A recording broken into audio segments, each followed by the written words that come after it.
Good afternoon. My name is Sakina Moore, and I'm the Program Director of the Monuments Toolkit Project. On behalf of World Heritage USA and the Monuments Toolkit Project, I would like to welcome you to our February webinar entitled Representation, the Crux of Public Space. I also wanted to thank the Mellon Foundation for their generous support, without which our work would not be possible. World Heritage USA is headquartered in Washington, D.C., which is the traditional territory of the Nakotak, the Anacostan, and the Piscataway people. It is not merely enough to do a land acknowledgement, but we must ask ourselves and also act, how do we support Indigenous communities into the future? With the Monuments Toolkit Project, we are looking at legacies that our societies uphold and are making the links to social injustice, health injustice, and economic injustices that these monuments have come to symbolize.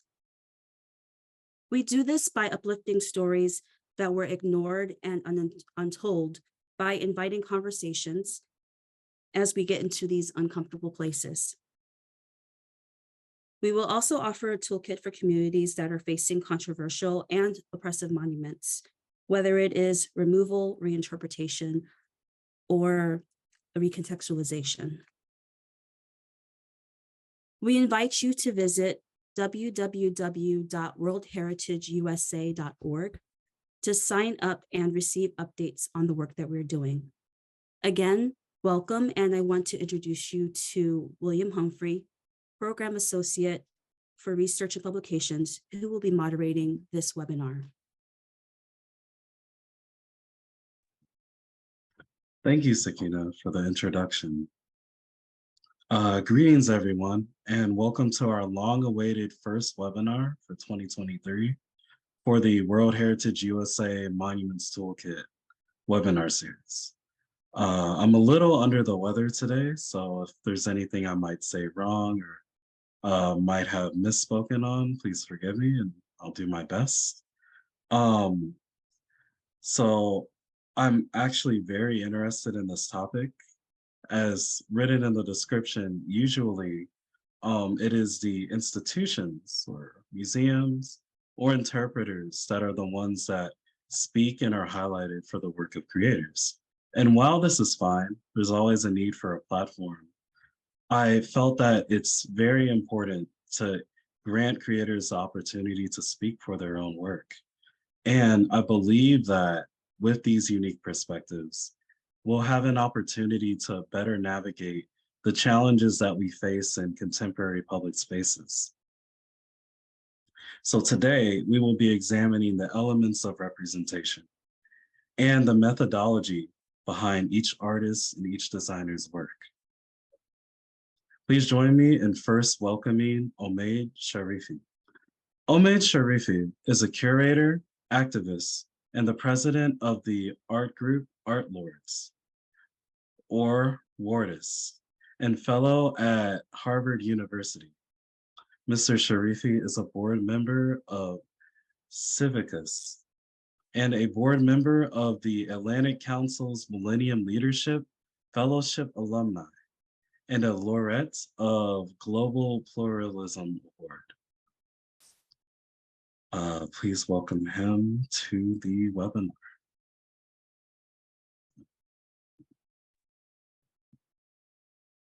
Thank you. Good evening, everyone. Assalamu alaikum. I'm very, very honored to be here. Thank you for giving us this opportunity to speak about the work of Art Lords. I will start by, since I'm talking about Art Lords and the work Art Lords is doing in Afghanistan, in order to give you an idea of what I'm talking about when I talk about spaces, murals, communities, I'll play a 5 minutes video documentary to give you an idea of where I'm coming from and the type of work that we do. And then I'll move to some slides about how we use art, especially public art, as a tool for social transformation and as a tool to reclaim spaces back in Afghanistan and other parts of the world. So let me see if I can do this.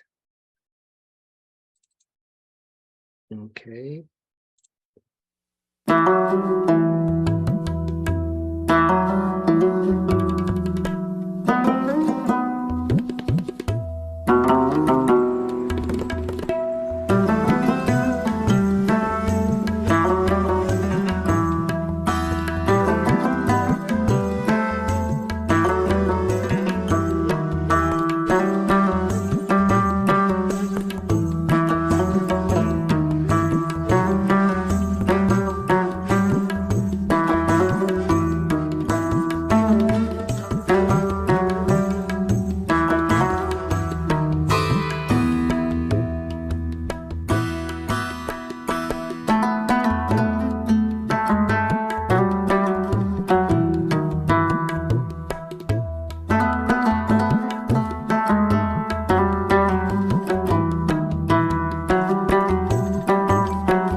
Thank you so much for taking time to watch this documentary. As you can see in the images, we started Art Lords in 2014, and this was a direct response to what was happening in Afghanistan at that time. The security industry was booming. There would be a lot of armored cars in the streets. Every single government or international communities, embassies, or organizations would be covered by these huge blast walls, they call it, very ugly, 8 meters tall concrete walls. So somehow the whole city, Kabul city's face was changing. It looked like a city, not a city, but a prison. So for us, which I lived all my life in Afghanistan and in Kabul city, I remember a beautiful capital city, a beautiful river inside the city with hills, mountains, and the architecture. All of that was now hidden behind these ugly security walls. And these walls were sort of becoming a symbol of oppression, because all these people, the politicians, the members of parliament, the ministers, they were hiding behind these walls. But the explosions and rockets and everything was happening on the other side of the walls, which where we were living, and the ordinary people of Afghanistan were living. So there was a huge divide between the people. What we decided to do was that we wanted to bring down these walls. We wanted to reclaim back that space, because these walls were put in the places that you could walk every day. You could drive your bicycle. Roads were blocked because they put all these security walls. So we just wanted to reclaim back that space and also change the face of our community, our city, back to what it was, not as it was looking as a prison right now. So our approach was to use art, especially public art, murals, to bring down these walls, because you could not go literally down to bring them down, because they're all security people, guards with their guns sitting on these walls. So we started with some buckets of paint and some brushes, and a group of our friends. We went out there and we started painting these walls. And then we decided that this is an open canvas, because we can just paint them white or green or yellow. What if we use these as canvases and deliver messages on these big ugly walls?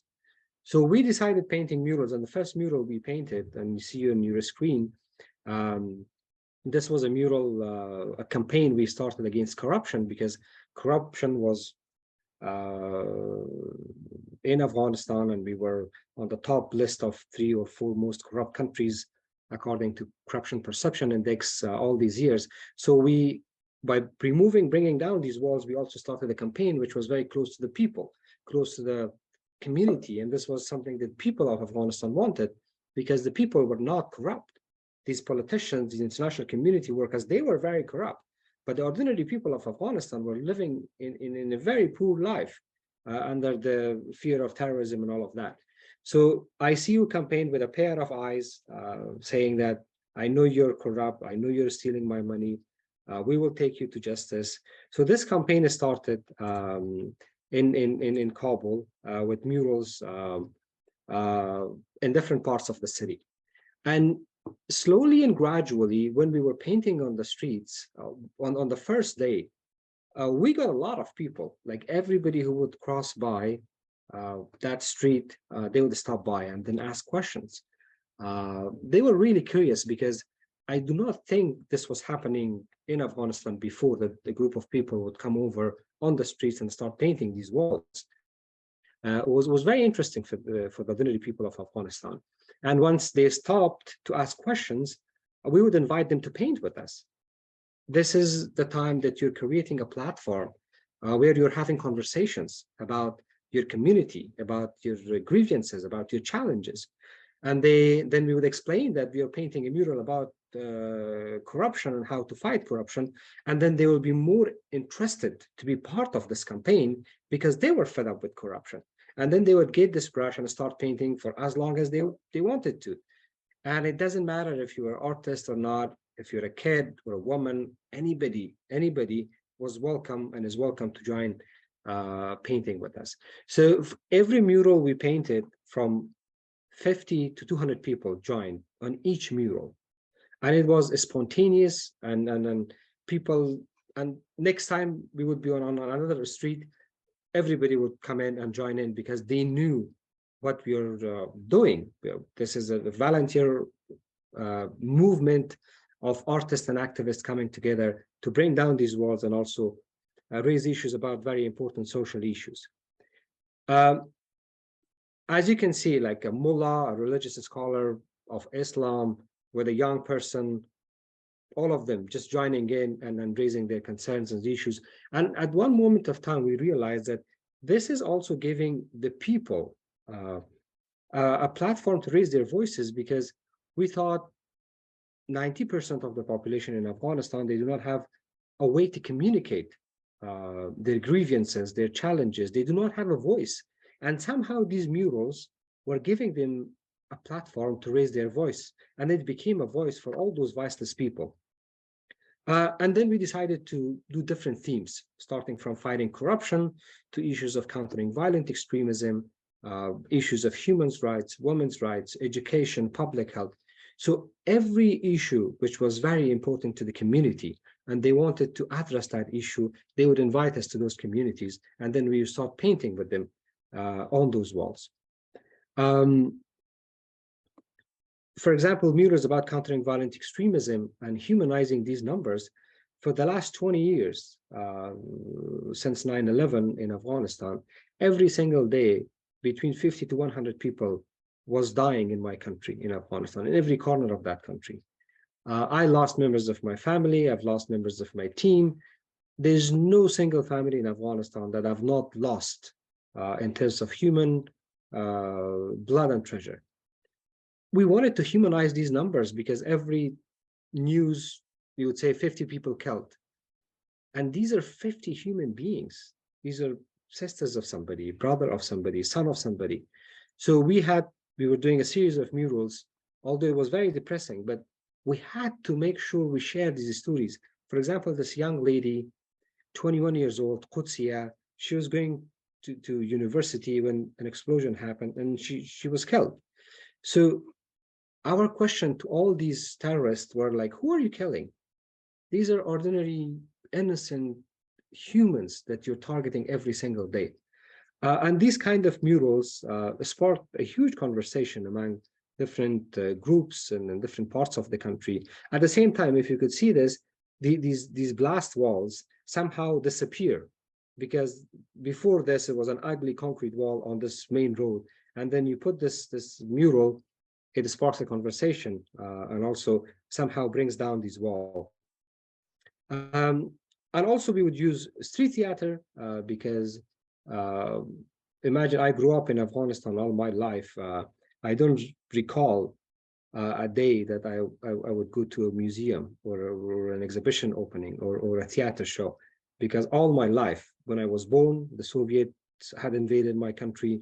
It was war and violence happening. And until I was forced to leave my country in 2021, it was always war and violence. So people never had a chance to take a breath, to enjoy very simple things like watching a theater show or exhibition opening. So we would take these art to the people. This is in a very remote corner of Afghanistan, bordering between Iran and Afghanistan. And we were doing theater shows for the people. This was probably the first time they have seen an act like this in their lifetimes. And we would use all this art mediums that we had, from music to theater shows to murals to exhibitions, to really deliver our messages.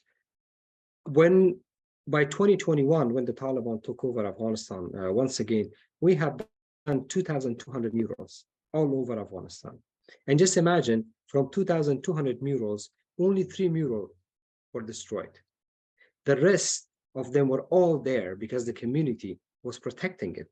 They had the ownership. They knew that this is their message, their mural, their artwork. And they would be protecting it. They would be welcoming us in all over the country.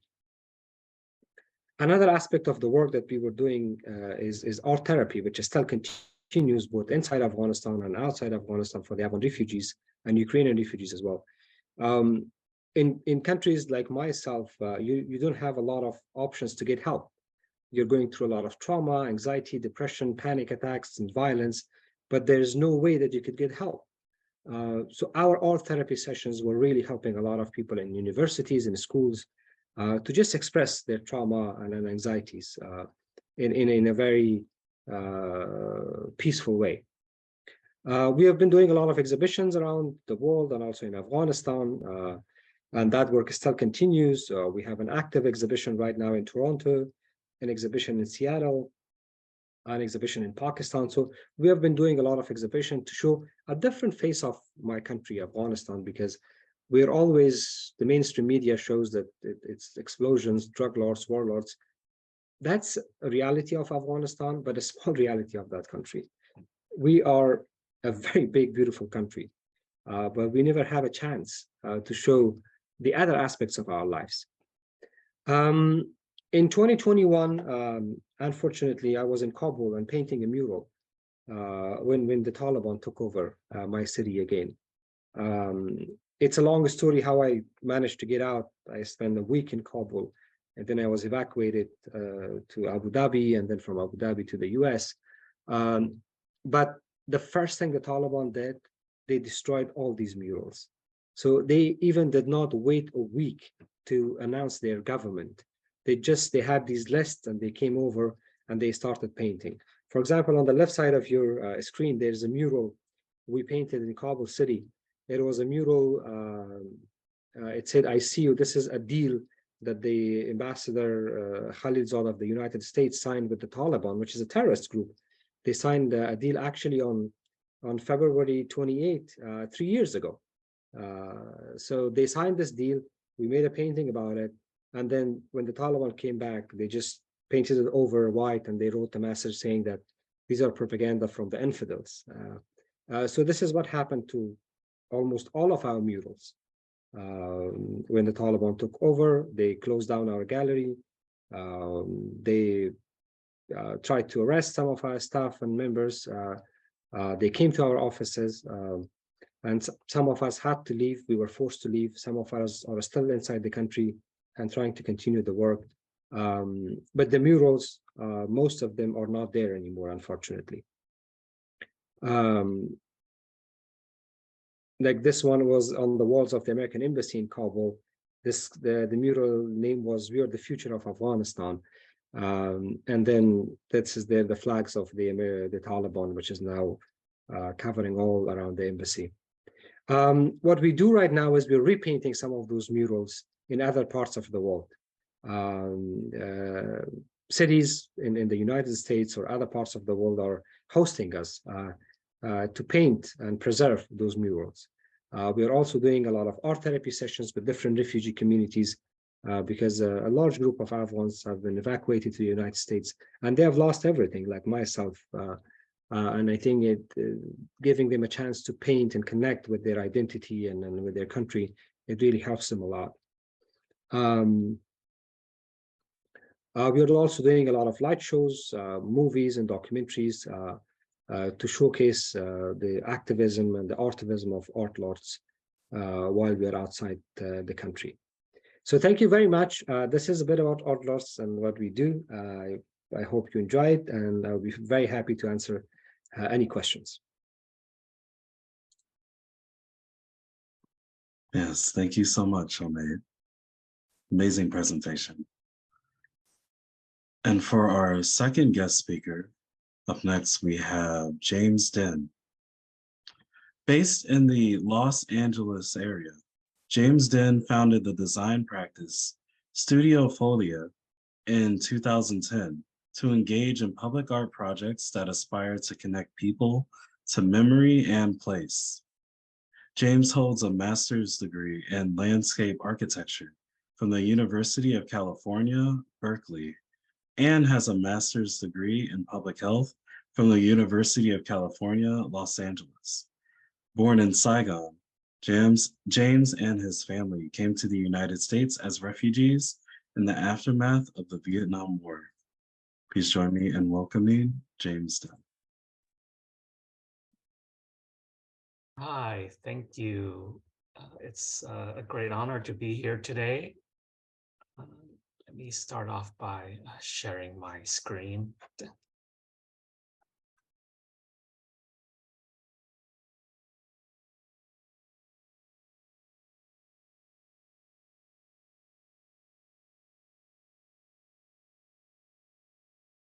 Um, a lot of my projects that I do under the firm Studiofolia are commemorative by nature, such as memorials, or they serve as tributes to ideas, places, or people. And because the context and requirements of each project are very different, I try to emphasize guiding principles rather than a signature style. And I always envision Studiofolia as a collaborative practice where I can work with other artists and disciplines. And these images show a project that I completed last year at the University of St. Thomas in St. Paul, Minnesota. It's a memorial dedicated to deceased students.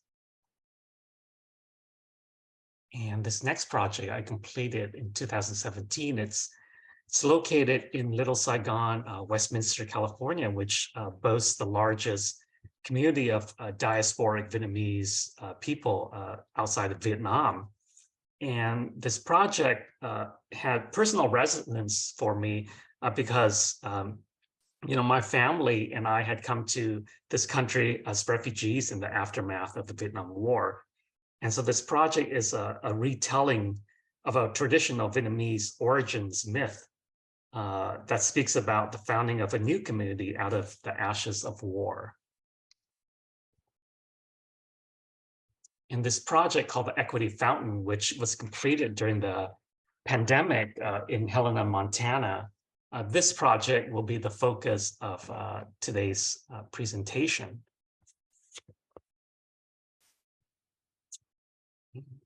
I'll give a little background on the origins of the project. In early 2018,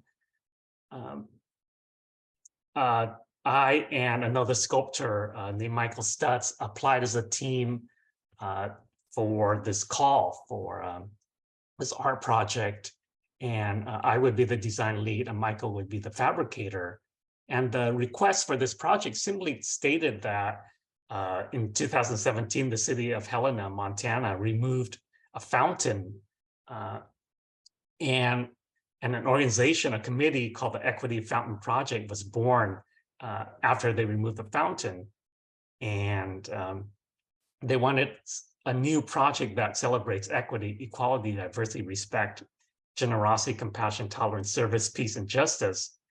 And it would be a privately funded project, which would be then donated to the city. And other than this info, I did not know anything else about the project. What was the old fountain? Why was it removed?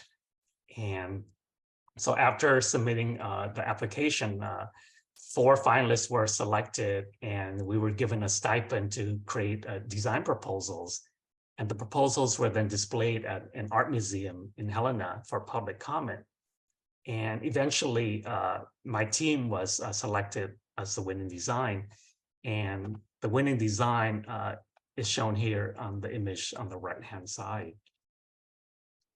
And to go back even further, because when I was putting together the design, I did not know much about the history of this fountain at all. So I did internet research, and basically the city of Helena removed the fountain because of the events that took place in Charlottesville, Virginia in 2017, when white supremacists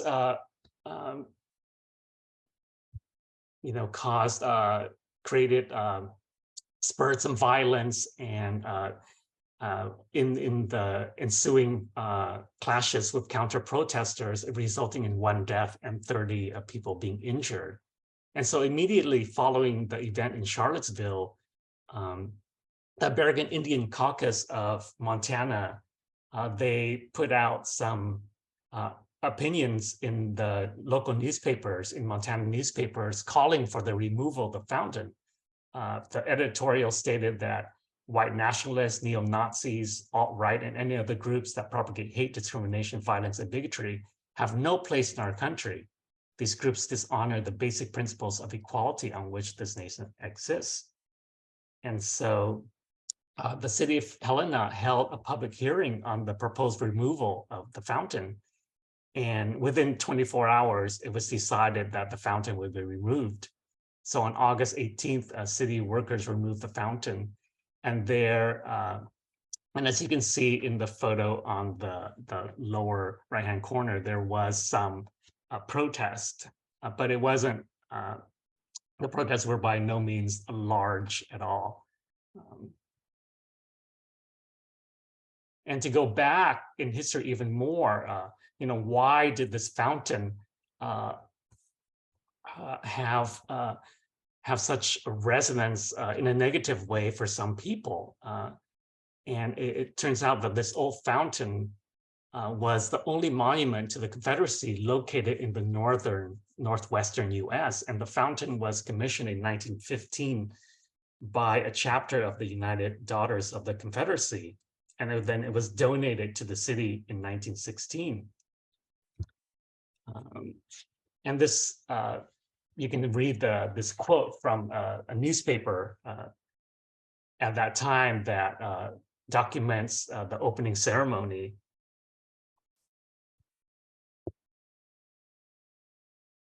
So basically, the Daughters of the Confederacy in Helena, Montana, dedicated this fountain, donated to the city as they presented it as a gesture with goodwill and really to beautify the city. So as far as Confederate monuments go, the fountain itself was not your typical monument with soldiers and the like. It was, unless you, I'll show a closer up picture. Unless you look at the details of the fountain, then you read the inscriptions, then you would know that it was dedicated to Confederate soldiers. On one side of the fountain, there's a quote that says, "A loving tribute to our Confederate soldiers." And on the other side, it says, "By the Daughters of the Confederacy and Montana, dedicated in 1916.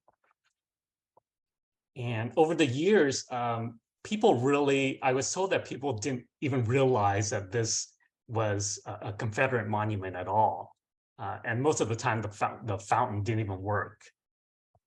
And nowadays, after the city took down the fountain, it's been placed in an undisclosed location in a field somewhere outside of Helena. So with that background research that I found online, and with all this information weighing really heavily on my mind, as I set about to designing the artwork, I came up with 3 principles or ideas that would provide a conceptual framework for the design.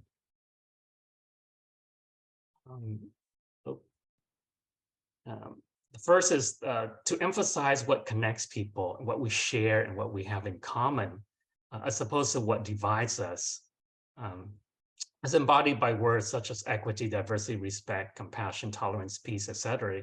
And these words were provided by the Equity Fountain Commission, the client. And the second principle is upholding democracy and equity and building common ground. It's really a constant task that requires steadfastness and shouldn't be taken for granted. And the third guiding principle is that water would be used again to reference the former fountain, but not to reference the Confederate monument. And that the water will symbolically serve to heal the past while providing joy to people. The first principle, what we share. So I interpreted that principle as a sphere, because we all share the earth, and the earth is spherical and shaped. And the sphere would be woven from stainless steel strips that express an interconnectedness amongst people. And cut out of these strips, in these strips of metal are those common, those universal words. And also included are words from a Native American Chippewa language that represent the teaching of the seven grandfathers, a value system that is present in many Native American cultures. And the Equity Fountain Committee and I felt it was important to recognize and honor the fact that the land on which the fountain sits, and really the land of Montana, sits in the ancestral land of many Native American tribes. And the second principle, upholding democracy, was interpreted through a millstone. Millstones can be found in many cultures around the world, oftentimes turned by the persistent flow of water. So really the millstone becomes a symbol of the necessary daily grind that's required to uphold common values as expressed in the globe. And the third principle is the use of water. Water now flows over the channels carved in the millstone, and the water flowing is really intended to offer comfort and joy and to heal the past at the same time. And this photo shows the completed fountain that was installed in 2020 during the pandemic. And you see how the three principles come together: the sphere, the millstone, and then the water trickling over the millstone. So out of a very contested space, out of an old fountain that had very negative associations for many people, now this new fountain has been dedicated and in this very public community space for really everyone to enjoy, and which is intended to capture our values of contemporary society. And that sums up my presentation.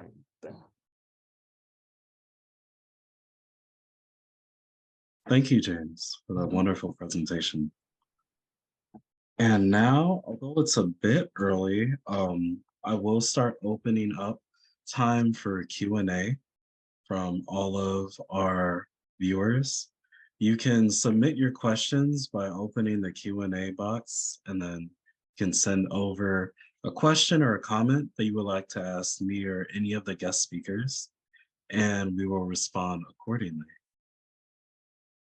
Now, while I'm waiting for some of these to come back, I'll ask one of my own. Oh, there's actually one here already. For Omaid, Wiley Reed has asked, for the murals that Art Lords did in Kabul, how did you all approach the use of language? They noticed that some were in English, while others appeared to be in Pashto or local languages. Are the murals in English intended for a global or local audience? And they also love the music that you put in your video. Thank you so much for the question. Most of the murals, I would say 99% of them were in the local languages, Pashto, Farsi, Persian, Uzbeki, even Pashtun. Afghanistan has as many languages, and we have done murals at least in 5 or 6 languages. Some of the murals were intended for an audience at the global stage. The NATO forces, the American forces, the Pakistanis, the Arabs.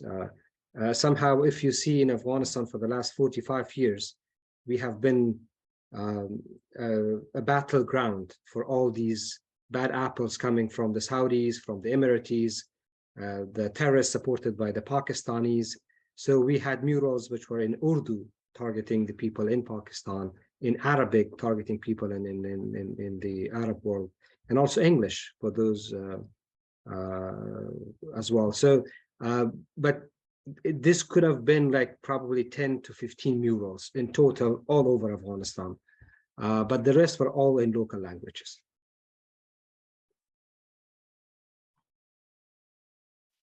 And Joe Scholl also has a question for you about the documentary film. He wants to ask if it's available for viewing elsewhere. And thank you for the documentary. We had a small film company in Kabul, and we were producing our own content. So this was something we put together for this event. The music is borrowed from it's Rubab, which is originally from Afghanistan. It is available. It's in my computer. I can share a link for anybody who wants to share it. So no problem. Just get in touch with me.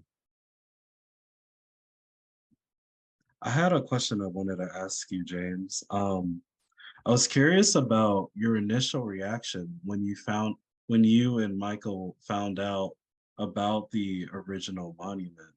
And I was wondering if was the design process that you both had already had that in mind before you found out about the original monument's history, or was it vice versa?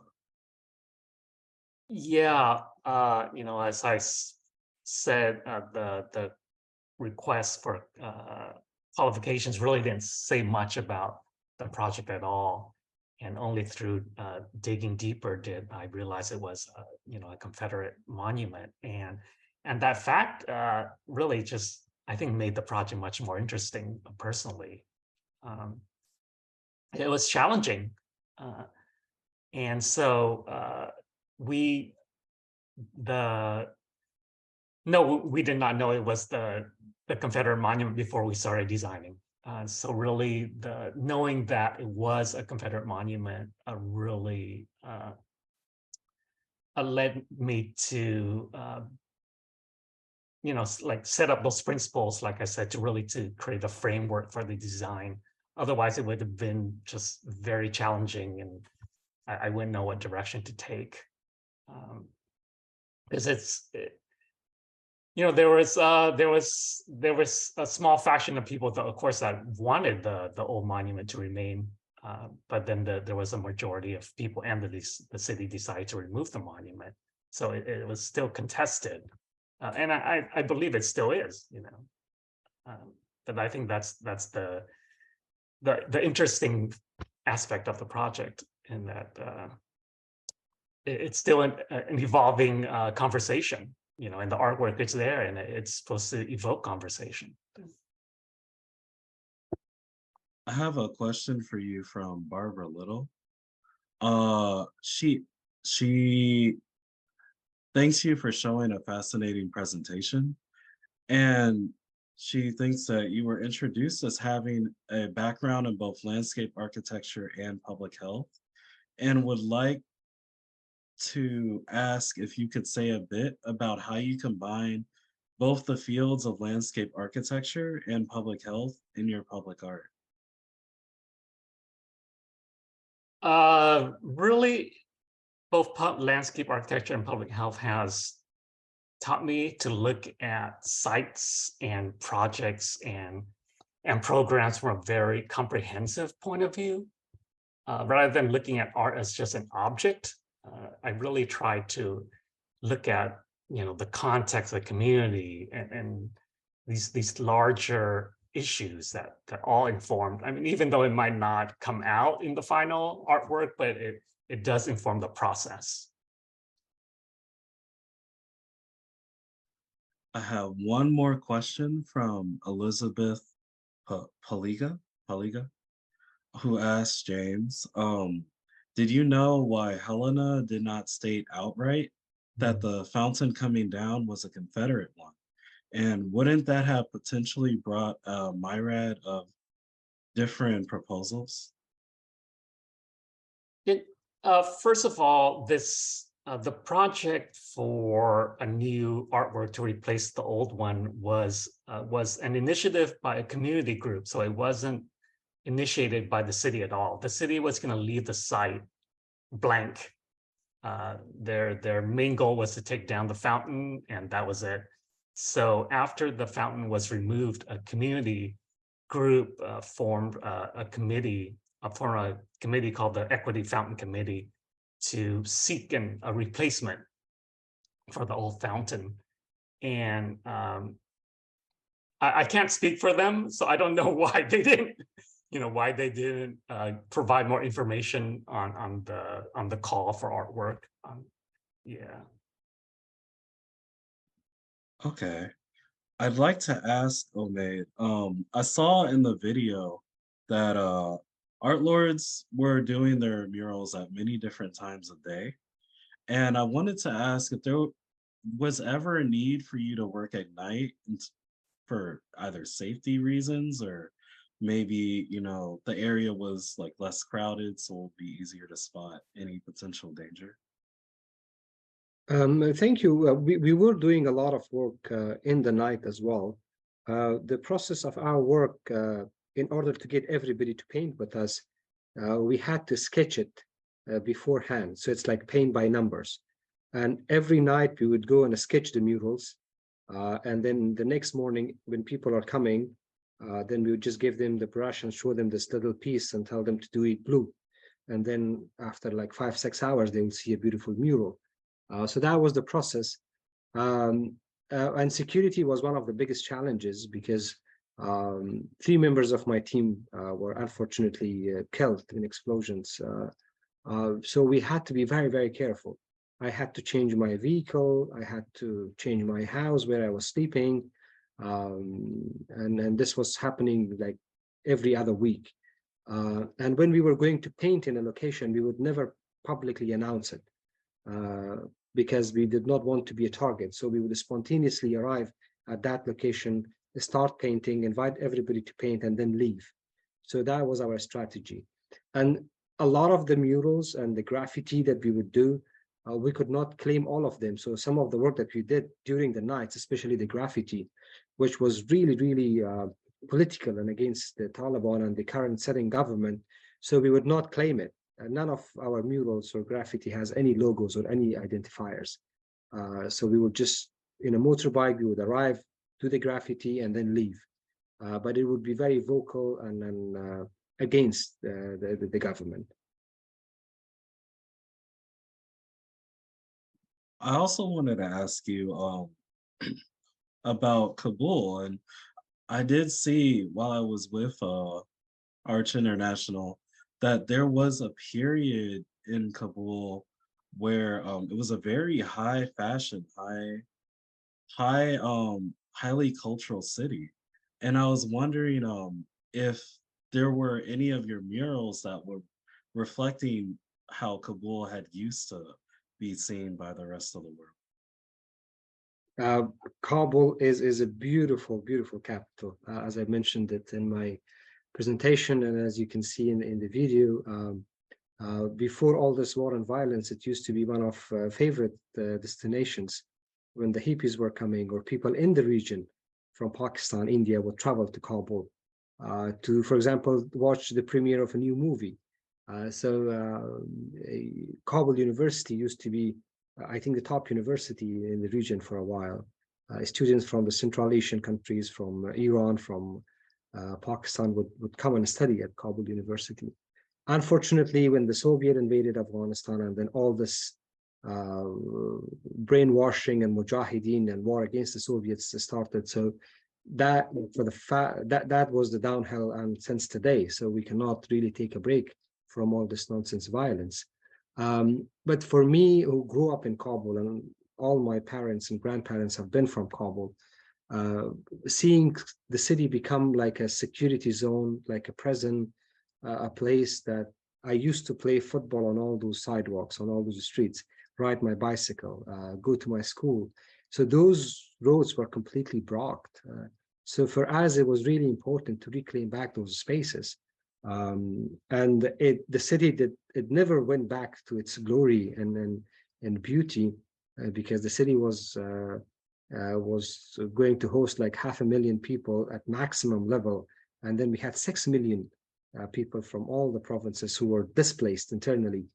So we were hosting 6 million people in Kabul city. It had sprawled out of control, and people were living on the mountains. But still, it had its identity. It had its hospitality, home to all Afghans from Afghanistan. And I think our murals were somehow also tribute to the city itself. When we were painting and inviting everybody to paint with us, this really gave a sense of Kabul to everyone, because Kabul is welcoming to everybody. Thank you. I have a question for James from Wiley Reed. He's curious to learn more about the engagement with Helena, Montana's community during the ideation or design phase. And he wants to ask, were there moments where you all were engaged directly with the local conversation surrounding the monument? And what visions might you have had for future fountain designs after this project? The short answer is that no, I did not have the opportunity to engage directly with the community there. And when I received the call for the artwork, you know, the Equity Fountain Committee had, so I was told, you know, received feedback from the community. I don't know how this was done, and that's how they came up with certain values that they wanted to see in the artwork, such as you know, those words such as equity, equality, diversity, respect, etc. And that was really the only criteria for the artwork, and that the artwork should incorporate those values somehow. Yeah, but I did not have the opportunity to engage the community in any way. And for Omaid, Wiley wants to ask about, well, they mentioned that they know some colleagues that have been involved in the Afghan refugee resettlement. And they want to ask if Art Lords has been able to engage the refugee community here in the United States post 2021 as a means of rebuilding a sense of community here. And Wiley imagines that the murals take on a new sense of meaning for the Afghan community here in the United States. Thank you. Our work has now two important priorities. The first one being we're sort of the lonely organization trying to support the Afghan artists inside the country and outside the country. So we're really trying hard to help evacuate some of our artists, painters, musicians. It has been really difficult, but we have had some successes. Around 46 to 47 of our artists and their families have been evacuated and settled in the US and Canada. But there's more of them out in Afghanistan, but they cannot continue their work under the Taliban. And here in the US and especially in North America, in Canada and in Europe as well, we have had over 15 different exhibitions or therapy sessions, festivals for Afghan refugees. So our mural paintings have continued.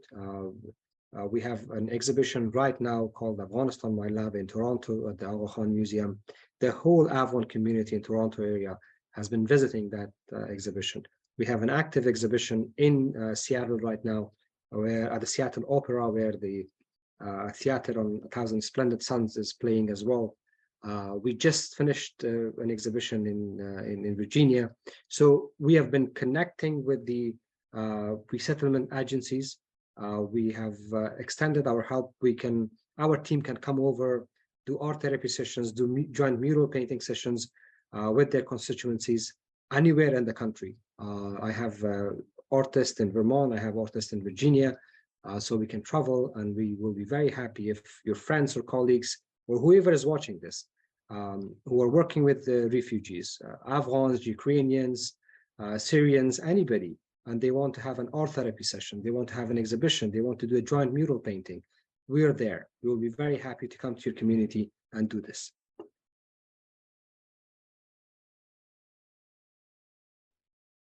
This time, I'd like to ask you both the following question. In visualizing murals and monuments of strife, enlightenment, or other community values, do you both believe that your projects are drawing a relationship between visitors and the history or narratives that they're encountering for the first time?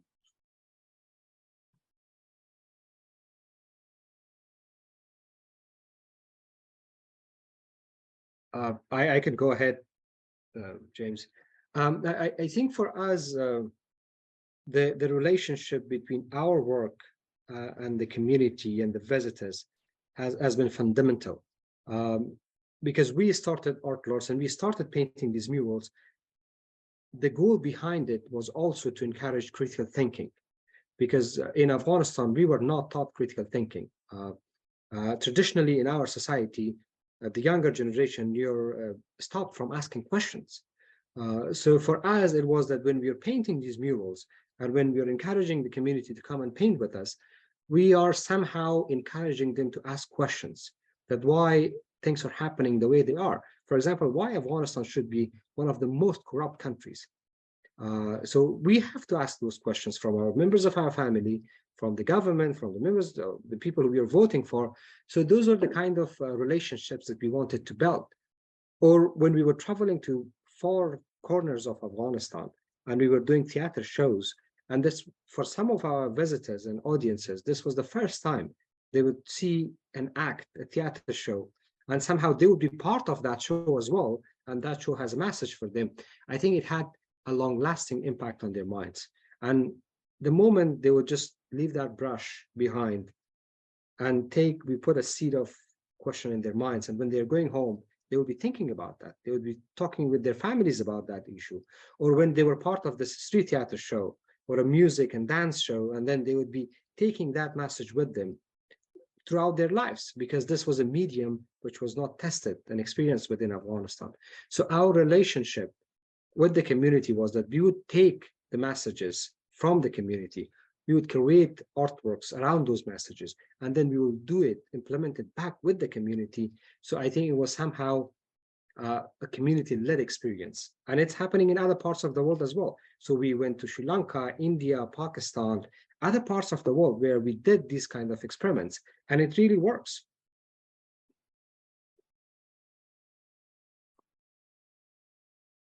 With regard to my own work, unlike its projects, they're less narrative in approach.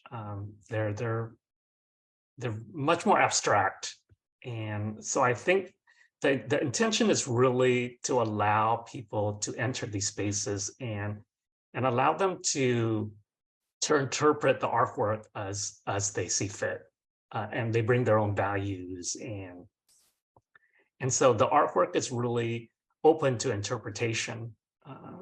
The equity fountain, there's some text, but it's really open to interpretation as well. And really what I find encouraging is that, if the artwork really sparks conversation, it creates engagement and creates really a sense of community. And I think that is really, I would find that the most rewarding aspect of my work, if the artwork can achieve those things.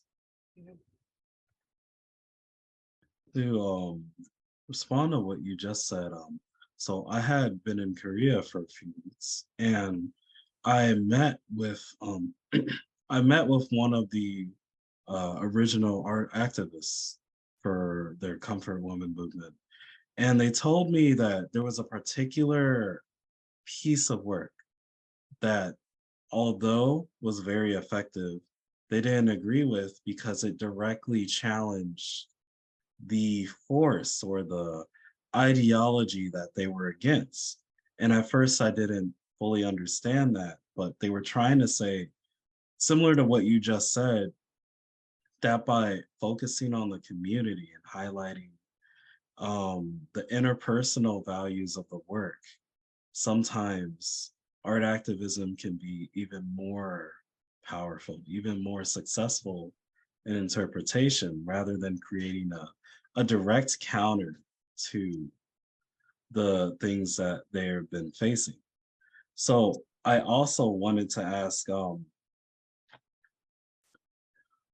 do you believe that because you approached this project either unknowingly about the Confederate nature of the former monument, and because you approached it not as a counter monument, but as your own interpretation, do you believe that that makes this more successful when people are seeing it for the first time?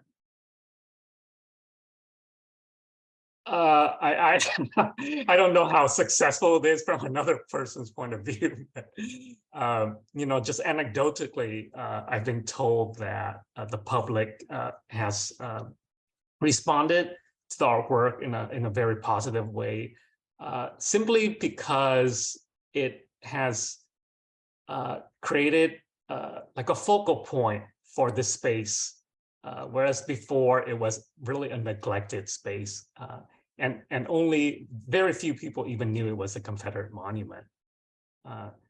And so really this artwork works on multiple levels. It's really,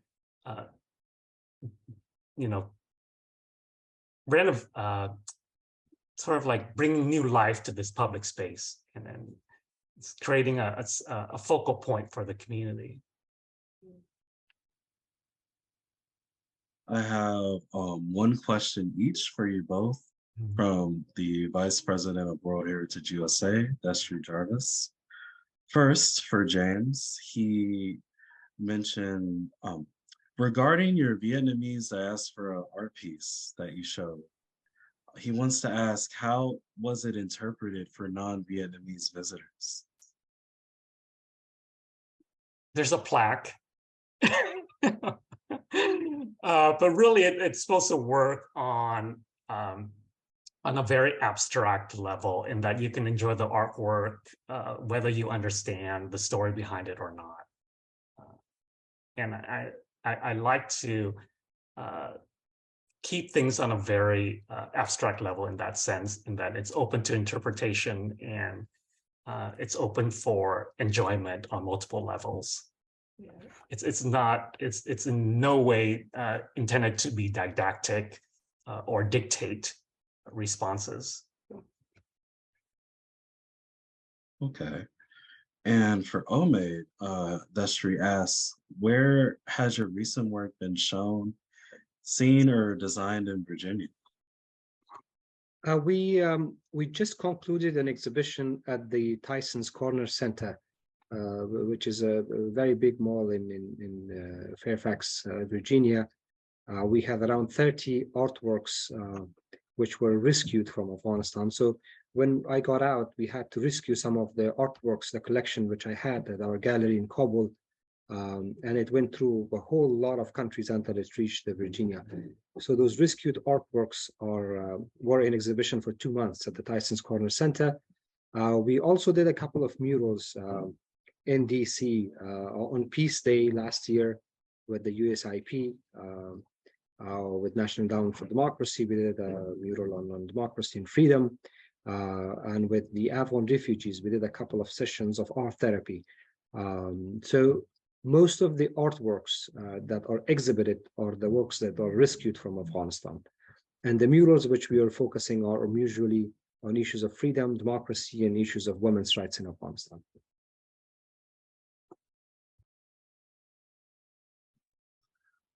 I have a question for you both as well. So I'm very curious. I'm curious about what aspects of representation do each of you favor when you create public art. For example, do you like to prioritize figure, positioning, maybe the essence of the space, or are there other elements that you like to use the most?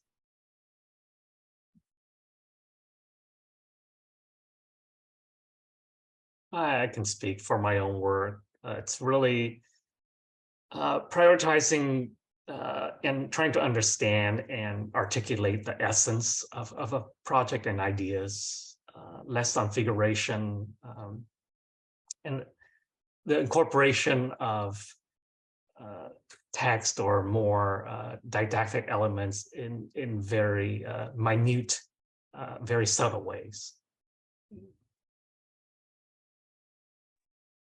We on the heart of our work is usually the message, the themes and the topics were very important for us, because when we were painting, we were creating a visual alphabets for a large section of the community who cannot read and write, who are not very literate in art or going to a gallery or paintings or anything.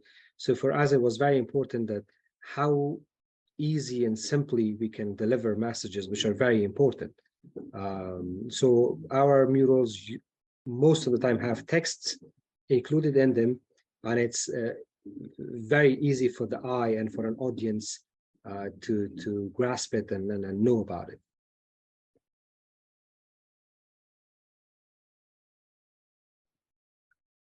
Okay. There's a few minutes left in the Q&A, but let's see. I did have this question for you, Ahmed. In the diversity of the volunteers that have worked on these murals, what are some of the things that motivates everyone to continue this work, despite the dangers that follow protests and activism in Afghanistan?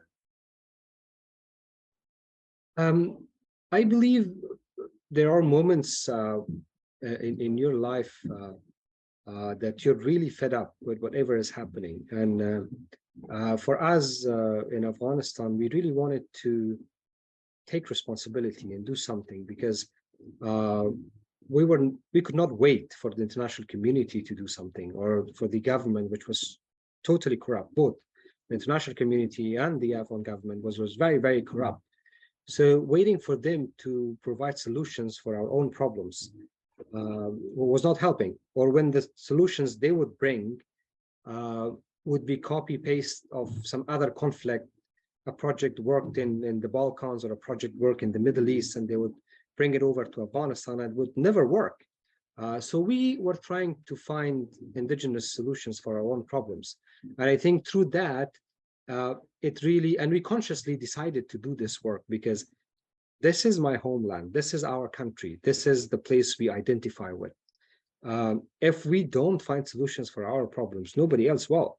So that was the realization that a lot of us, the artists, the activists, which we call them artivists, the volunteers, everybody, they just wanted to contribute and be part of the solution, not part of the problem.